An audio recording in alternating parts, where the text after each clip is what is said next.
Ex-wife left me for her new hubby, but I level up while they struggle and can't afford their lifestyle. So, me and Lisa, my ex-wife, split up like 13 years ago, right? At first, things were pretty rough, but we figured out how to handle custody of our kids, Mia and Jake. Mia's almost an adult now, and Jake's in his teenage years. We've got this 50-50th custody thing going on, which honestly works out fine most of the time. No child support needed because we both spend the same amount of time with the kids and we split all their costs down the middle. School fees, medical bills, sports, all that. It's fair, right? Now here's the thing.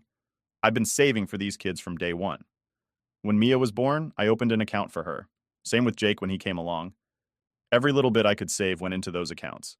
I knew I couldn't always rely on everything being smooth between me and Lisa, so I wanted to make sure the kids were set for the future no matter what. But then, something happened. About 8 years ago, I got hurt at work. Nothing too crazy, but bad enough that I had to take some time off and got a settlement. Wasn't $1 million or anything, but it was enough to make a difference. And the first thing I thought, this is going straight into Mia and Jake's future. So I put a nice chunk of that settlement into their accounts. That wasn't the end of it either. About 4 years ago, I had this aunt. Didn't know her super well, but apparently she thought highly of me. She passed away and left me a bit of cash in her will. Again, not a fortune, but enough that I could make sure the kids wouldn't have to stress about college, or whatever else they wanted to do when they grew up. So yeah, I put that money in their accounts too. With all of that, they're sitting pretty good. If they decide to go to college or not, they'll have some options, you know? Anyway, while all this was happening, Lisa had moved on. She's remarried now to a guy named Dave. Dave's got his own situation. He's got a teenage stepdaughter from a previous relationship, a nephew they're raising, and he and Lisa had 2 more kids together. So, they've got a house full of kids. And I guess money's tighter than they expected. One day, Lisa hits me up and says we need to talk about college for Mia and Jake. I figured, okay, makes sense. I mean, we're getting to that point where we need to start thinking seriously about their future. So, we meet up, and she starts talking about how she and Dave sat all their kids down to tell them that community college is the most affordable option. They're going to help out as much as they can, but anything more than that is just too expensive. I just sit there, listening, waiting for the part where she gets to the point. And then she hits me with, but you know, we could probably help Mia and Jake a little more, right? That's when I let her know. Actually, I've been saving for them. There's enough in their accounts to give them some real choices. The look on her face, priceless. She's all, wait, what? Why didn't you tell me this before? And I'm thinking, why would I need to? But I told her straight up, I've been taking care of our kids. It's not something you needed to know. She didn't like that answer, but hey, it's the truth. I've always handled what I need to handle for them, and I didn't see the point in telling her when it didn't affect her. Now, this is where things start to get weird. A few days later, she calls me again. Only this time, Dave's on the phone too, and I'm thinking, uh-oh, what's this about? Lisa starts off by saying how they've been thinking about the whole college thing and how tight money is for them right now. Then she drops the bomb. We were hoping you could start paying child support again, just for the next few years, so we can save more for the other kids. I'm sorry, what? At first, I wasn't sure if I heard her right. Child support? For our kids? Who we already split time and expenses for equally. So they can save for their other kids? I told them, no way, that's not happening. I'm not paying child support so they can save money for Dave's kids. But then, get this, Dave chimes in. This guy barely knows me, right? But he's suddenly trying to act like we're all one big happy family.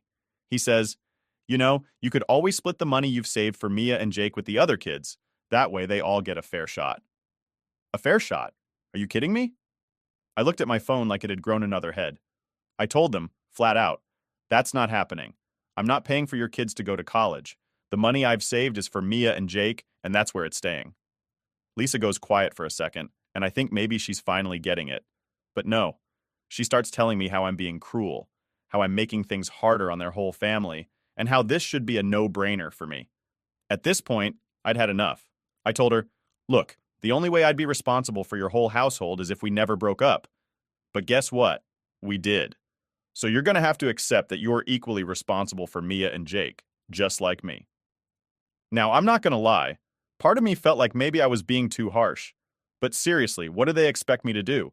I'm just trying to take care of my kids. I've been doing that since day one.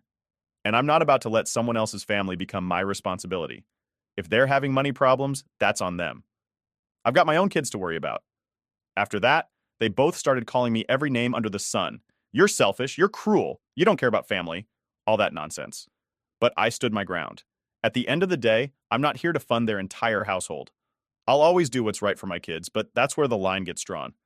So now I'm sitting here thinking, am I the bad guy for refusing to help their other kids? Or is this just another case of people trying to take advantage? Honestly, I don't know. But I do know one thing. Mia and Jake are my priority, and I'm not about to let anyone guilt me into doing something that's not my responsibility. All right, so after that insane phone call with Lisa and Dave, I figured things would cool down, right? I mean, I said my piece. I wasn't going to pay for their other kids, and that should have been the end of it. But nah, of course it wasn't. Things never really end that easily, do they? About a week later, I'm just minding my business when I get a text from Lisa. She's asking if we can sit down and have a serious discussion about the kids. At this point, I'm thinking, what now? But I agreed because, co-parenting and all that. I figured it'd be some normal stuff like schedules or school or something. We meet up at this coffee shop and she's got that look. You know the one. Like she's gearing up for something. She doesn't even bother with small talk and jumps straight into it. So I've been talking to Mia, she says. I'm immediately like, oh great, what now? Apparently, Lisa's been trying to guilt trip our daughter into thinking about her step-siblings' futures. She starts going on about how Mia should consider sharing some of her college money with Dave's kids. I couldn't believe it. She's only 17, I told Lisa. Why are you putting that kind of pressure on her? Lisa, acting all innocent, goes, I'm just trying to teach her about family. It's important for her to learn how to share, how to help others. I looked at her like she had 3 heads. Teach her about family? Are you kidding me? This isn't about sharing toys, Lisa. We're talking about her future. You can't just guilt her into giving up her money for kids that aren't even hers. She tries to spin it like I'm the bad guy. You're just making things worse by being so stubborn about this. I'm only trying to prepare her for the real world where people have to make sacrifices. I had to sit back for a second. The real world? Sacrifices? Look, I'm all for teaching kids life lessons, but not like this. Not when it comes to their future, their education, their chances to succeed. You're the one putting unnecessary stress on her, I told Lisa. She doesn't need to worry about Dave's kids' college funds. That's not her responsibility, and you know it. Lisa starts getting all huffy, saying I'm being unreasonable, that I should see things from her perspective. But here's the thing. Her perspective is entirely selfish. She's just trying to find a way to take advantage of the situation because she and Dave can't manage their own finances. I finally cut her off and said, look, if you need more money so bad, maybe you and Dave should look at your own spending habits instead of trying to dig into Mia and Jake's future. And that's when she really lost it. She starts talking about how hard it is for them, how they're struggling to make ends meet with all the kids in the house. And I get it. Raising kids isn't cheap, especially when you've got as many as they do. But at the end of the day, that's their problem, not mine. And definitely not our kids' problem. I wasn't having it. You're not struggling enough to give up your fancy vacations or your shopping sprees, though, are you? I asked her. Probably a little harsher than I meant to. But seriously, it's the truth. Every time I see them, they're talking about some new trip they're planning or Dave's latest gadget or whatever. She just glared at me, obviously pissed. You wouldn't understand, she said, like I'm some kind of alien who's never dealt with a budget before. Yeah, well, Mia and Jake don't need to understand it either, I said. They don't owe you or Dave anything. And if you keep trying to mess with their heads about this, we're going to have a real problem. She stormed out after that, but I didn't care. I knew I'd made my point, or at least I hoped I did. But here's where it gets worse. I figured Lisa would leave it alone after our talk, but of course, she didn't. A few days later, Mia comes home looking all stressed out. I ask her what's going on, and she tells me that her mom's been going on and on about how unfair it is that her step-siblings won't get the same college opportunities. Now, Mia's a smart kid. She's not easily swayed, but I could tell it was starting to weigh on her. She says, Mom keeps saying that since you saved so much for us, it's only fair that we help out a little. I was fuming. Like, how could Lisa put this on her? How could she make her own daughter feel bad about having something her step-siblings don't? That's not Mia's fault, and it's definitely not her job to fix it. Mia, I told her, listen to me. The money I've saved for you is yours and Jake's. That's it. Your mom and Dave are responsible for their own kids. You don't have to feel guilty about it. She nodded, but I could tell it still bothered her. And that just pissed me off even more. How dare Lisa try to manipulate her like that? She's a teenager, for crying out loud. She should be worrying about her future, not about how to fund her step-siblings' college dreams. After that, I made it clear to Mia that if her mom brought it up again, she should just tell her to talk to me. I wasn't about to let Lisa dump her financial problems onto our daughter. But still, I could see the damage was done. Mia's a good kid, too good sometimes. She's always trying to do the right thing, always trying to make everyone happy. And it kills me that her mom's taking advantage of that. I ended up texting Lisa that night, telling her to back off. I wasn't playing nice anymore. I told her if she keeps pushing this, I'll take the kids full time if that's what it takes to keep her from messing with their heads. I didn't get a reply, but honestly, I didn't need one. She knows I mean business. And yeah, maybe that was harsh. Maybe it'll cause more tension down the line. But I don't care. I'll do whatever it takes to protect Mia and Jake from getting dragged into their mom's mess. This is about their future, and I'm not letting anyone, not even their own mom, jeopardize that. So yeah, that's where things stand right now. Lisa's still trying to play her little games, but I'm not budging. I've got my kids' backs, and I'm ready for whatever's next. Update 1. All right, so after all that nonsense with Lisa trying to guilt-trip Mia into sharing her college money, I thought things might finally calm down. But nope, not even close. Turns out, that was just the beginning of the chaos. A couple of weeks go by, and I get a call from Jake's school. I'm thinking it's one of those regular check-ins. Maybe something about grades or sports. But it's not. The school counselor wants to talk to me because Jake's been acting out. Now, if you know Jake, you know he's a pretty laid-back kid, not one to cause trouble. So I'm immediately concerned. I go in to meet with the counselor, and she tells me that Jake's been getting into arguments with other kids, his grades are slipping, and he's been withdrawn lately. Naturally, my first thought is that something's going on with him, and maybe he's not telling me. So I sit him down later that day and ask him what's up. At first, Jake brushes it off, saying it's nothing, just normal school stress. But I know my kid, and I can tell something's eating at him. After a little more pushing, he finally opens up. Dad, it's just, I don't know how to handle it when I'm at Mom's house anymore, he says. What do you mean? I ask. Well, it's like every time we're over there, Mom and Dave are always talking about money, about how they don't have enough for all the kids and how it's not fair that me and Mia have everything set. That hit me like a ton of bricks. I knew Lisa was pulling that crap with Mia, but hearing that Jake's been hearing this same junk too, that's a whole other level of messed up. Apparently, whenever Jake's at his mom's, he's constantly overhearing these conversations about how unfair it is that they're struggling with 4 kids and how lucky he and Mia are because of the money I saved for them.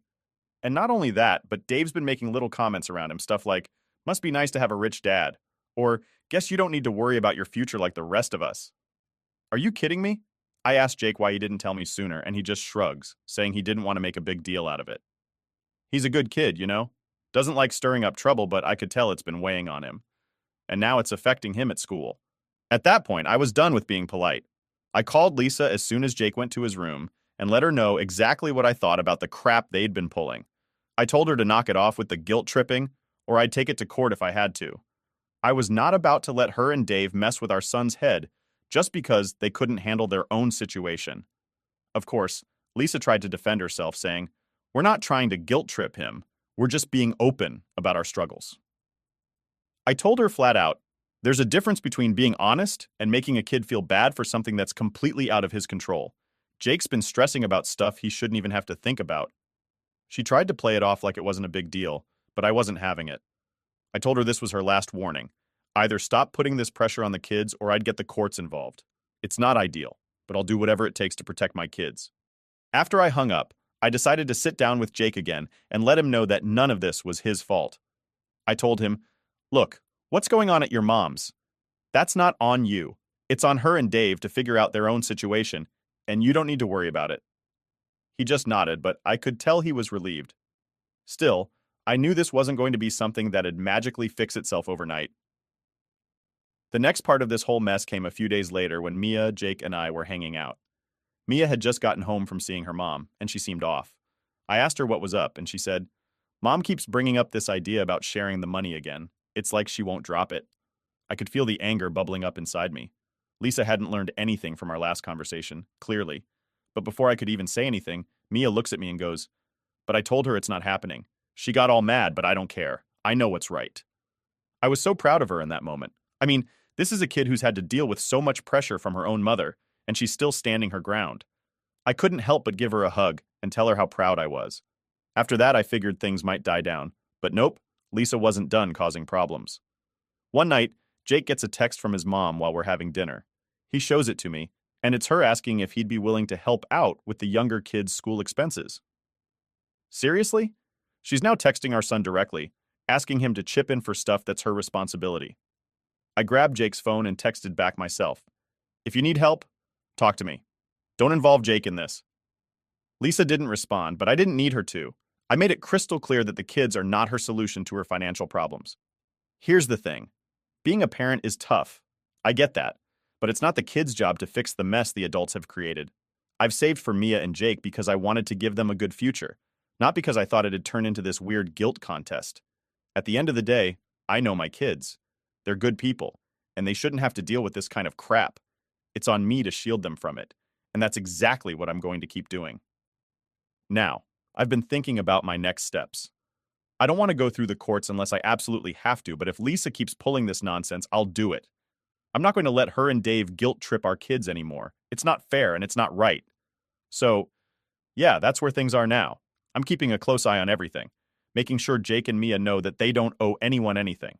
They deserve to have a future that's theirs, free from all this drama, and if I have to keep fighting for that, I will. Update 2. All right, so after everything with Lisa trying to drag Mia and Jake into her financial mess, I thought, okay, this has got to be it. Like, how much more could she possibly try? But clearly I underestimated just how far she was willing to push things. About a week or so after the whole thing with Jake's school and Mia standing her ground, I get a call. This time it's from Dave. Yeah, Dave. I was already on edge before I even picked up the phone. Like, what the hell could he possibly want now? He starts off trying to be all casual, which was honestly weird. He's like, hey man, how's it going? And I'm sitting there thinking, just get to the point, dude. Then he says, listen, I wanted to talk to you about something. I know things have been tense between you and Lisa lately, and I get it, but I think we can work something out. I'm just quiet, waiting for whatever BS he's about to lay on me. And then he hits me with, look, we're really struggling over here. With 4 kids, it's hard, and I was thinking, maybe we could come to an agreement where you help out a little more. You know, for the good of the family. I had to take a second because honestly, I thought I'd misheard him. For the good of the family? What family? The only family I'm responsible for is Mia and Jake. That's it. I calmly told him, Dave, I've been more than fair. I've saved for my kids' future, and I'm doing my part. I'm not about to start paying for your kids. That's on you and Lisa. But then Dave starts getting defensive, talking about how it's all about the kids, and how I should think of it like I'm helping out a bigger family unit. At this point, I'm losing my patience, but I keep it together and just say, my responsibility starts and ends with Mia and Jake. That's it. I'm not going to change that because you're having trouble making ends meet. And that's when things start getting ugly. He starts raising his voice, saying how selfish I'm being, how I don't care about the fact that my kids' siblings are struggling. He even tried to throw in some guilt trip about how it's affecting his kids' self-esteem, knowing that Mia and Jake have money for college while they don't. I wasn't having it.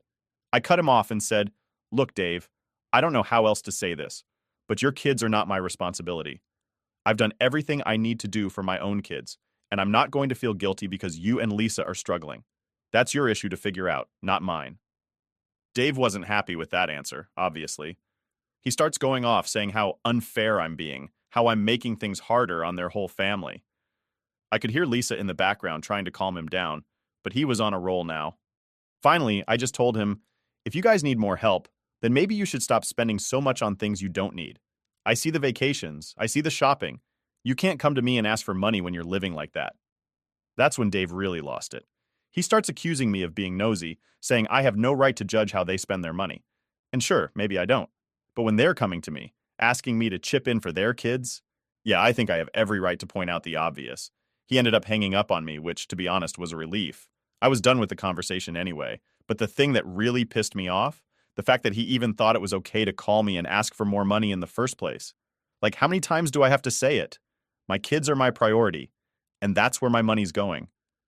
But here's where it gets even crazier. The next day, I'm at work, and I get a text from Mia.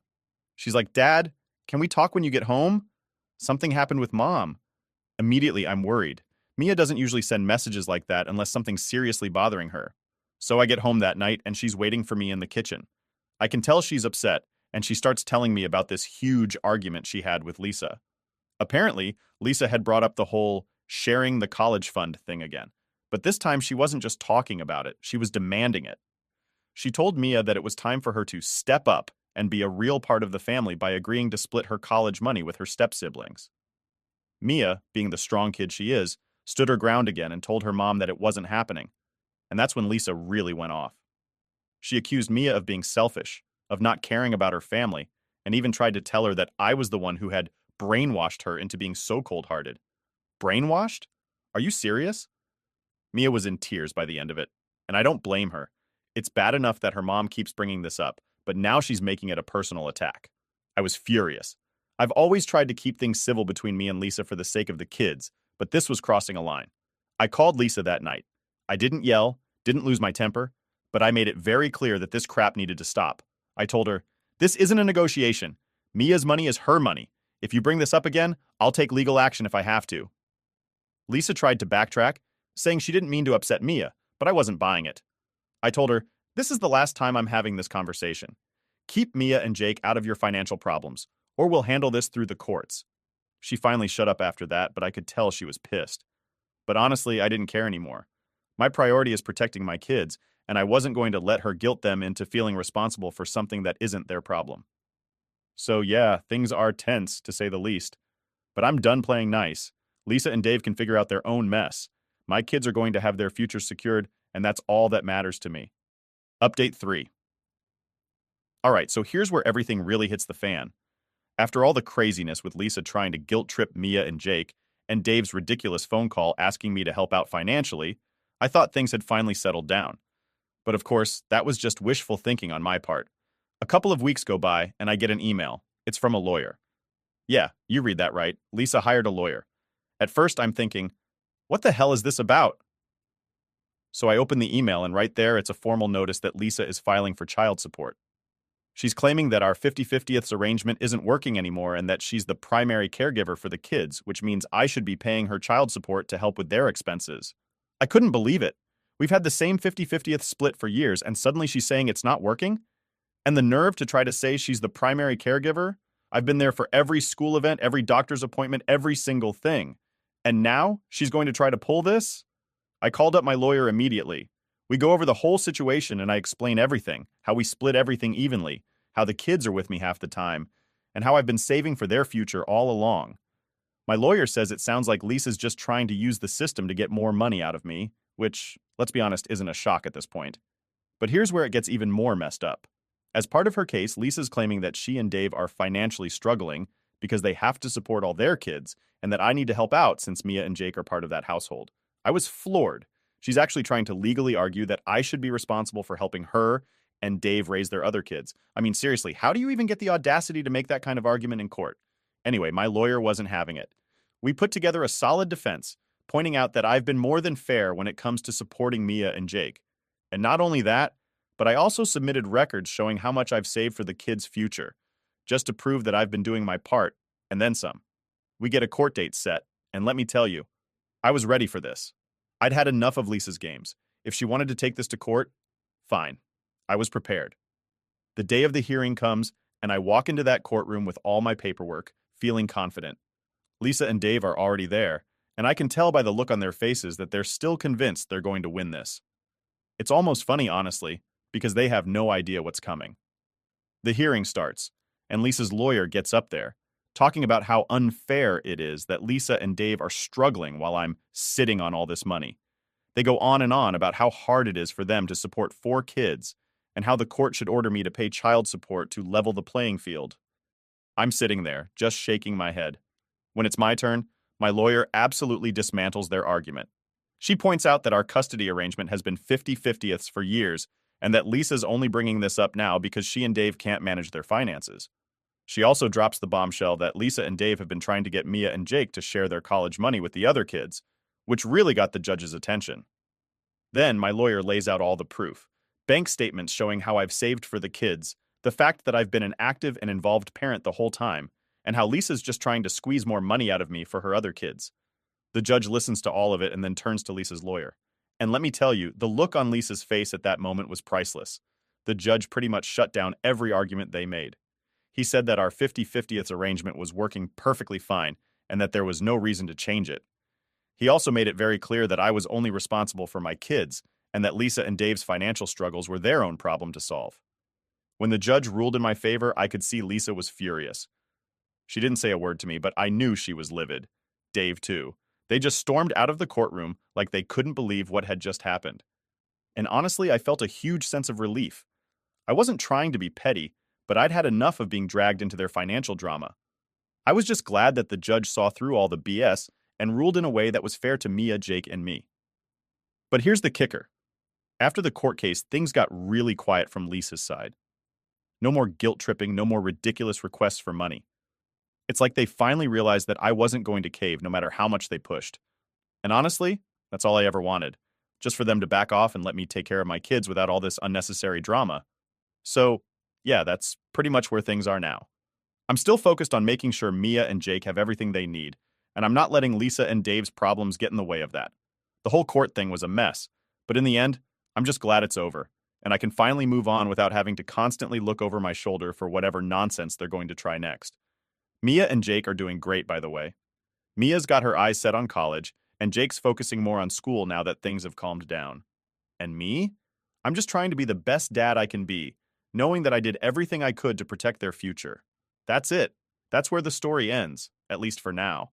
I'm sure there'll be more challenges ahead, but after everything we've been through, I know we can handle it.